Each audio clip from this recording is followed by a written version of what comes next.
Hello friends, welcome back to our channel. Friends, आज का video बड़ा ही इंटरेस्टिंग होने वाला है क्योंकि ब्रांच ऑफ बायोलॉजी हम लोगों ने पिछले 4 वीडियो को कवर किया था, जिसमें 40 तक हम लोगों ने सारे इंपॉर्टेंट पॉइंट्स के बारे में डिस्कस किए थे।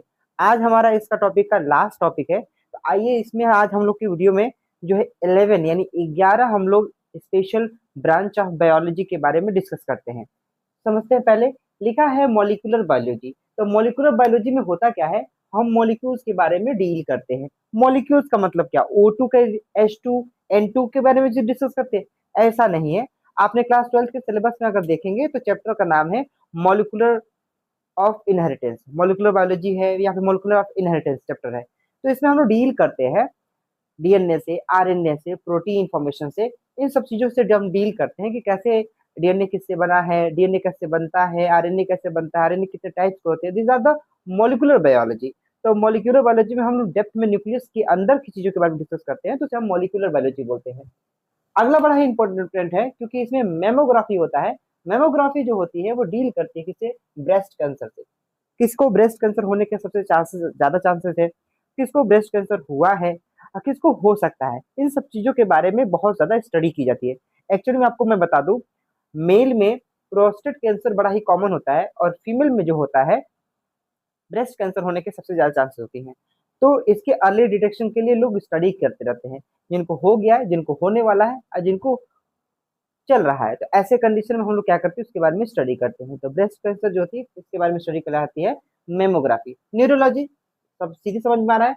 नर्वस सिस्टम से अगर हम लोग स्टडी करते हैं, नर्वस सिस्टम का मतलब है हम न्यूरॉन की स्टडी करते हैं, कैसे मैसेज का ट्रांसमिशन हो रहा है, कैसे नहीं हो रहा है, कब ज्यादा हो रहा है, कम आयंस का ट्रांसमिशन हो रहा है, सिनेप्सिस कैसे वर्क कर रही है। This all the matter which is included in the neurology.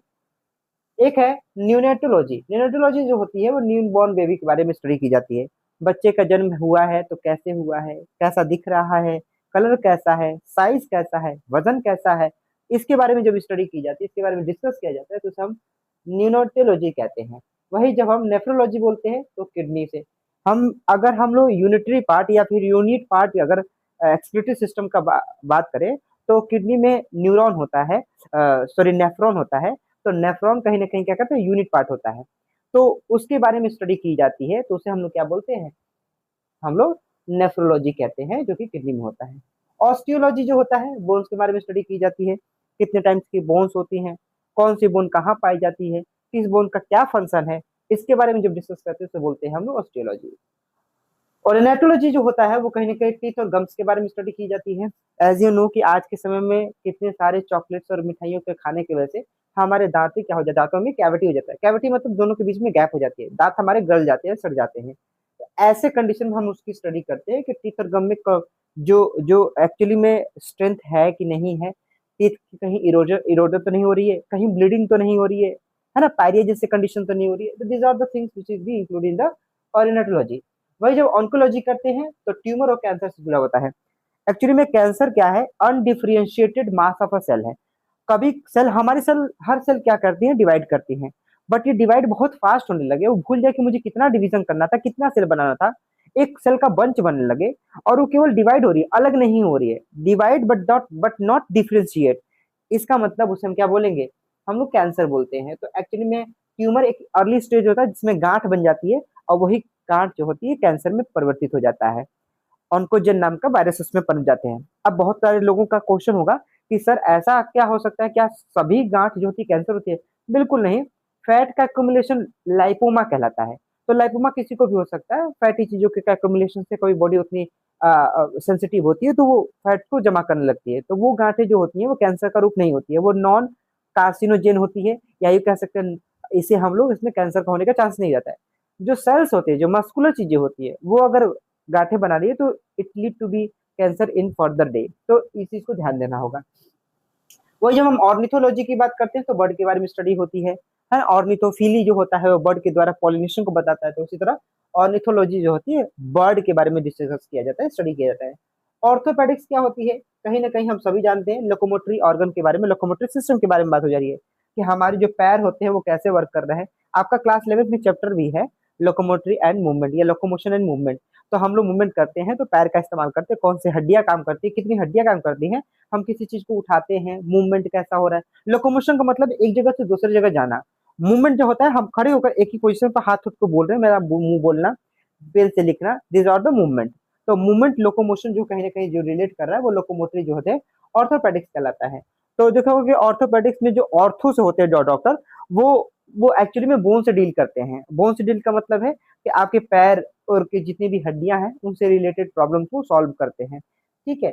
अब जो है ऑप्थेल्मोलॉजी है।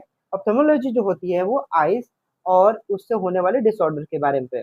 किसी को प्रेस बायोपिया है, किसी को मायोपिया है, किसी को हाइपरमेट्रोपिया है, किसी को कैटरेक्ट है, और भी बहुत सारी प्रॉब्लम है। अगर ऐसी कंडीशन देखी जाती है तो उसके बारे में स्टडी करना कहलाते हैं ऑप्थेल्मोलॉजी। तो फ्रेंड्स आज के वीडियो में हम लोगों ने क्या किया, 11 यानी हम लोगों ने 11 ऐसे इंपॉर्टेंट ब्रांच ऑफ बायोलॉजी के बारे में डिस्कस किया। आपको ये वीडियो कैसी लगी कमेंट सेक्शन में जरूर बताइएगा।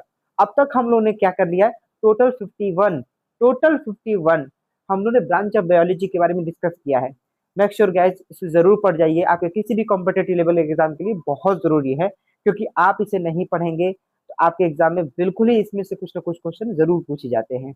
आप नीट में रिलेट कर लीजिए, चाहे आप किसी कॉम्पिटेटिव एग्जाम में, चाहे एसएससी से हो, चाहे वो यूपीएससी से क्यों ना हो, आपका जीआईसी से क्यों ना हो, पीजीटी क्यों ना हो, टीजीटी क्यों ना हो, आपका पीआरटी सेक्शन में भी साइंस में कुछ चीजें पूछ लेता है ना। लेवल आजकल कंपटीशन बहुत टफ होते जा रही है, तो कुछ भी चीजें अपर लेवल क्या होता है, लोअर लेवल क्या होता है, इनका सब बाउंड्रीज तोड़ दिया गया है।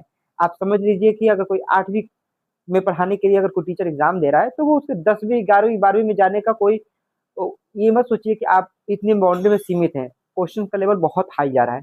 मेक श्योर आपको 51 जो है, जो नेमी मैंने बताया है ब्रांच ऑफ बायोलॉजी, आप इसे मेमोराइज कर दिए, याद कर जाइए और शेयर कीजिए उन नीडी स्टूडेंट्स को जिनको इस वीडियो की खास जरूरत है।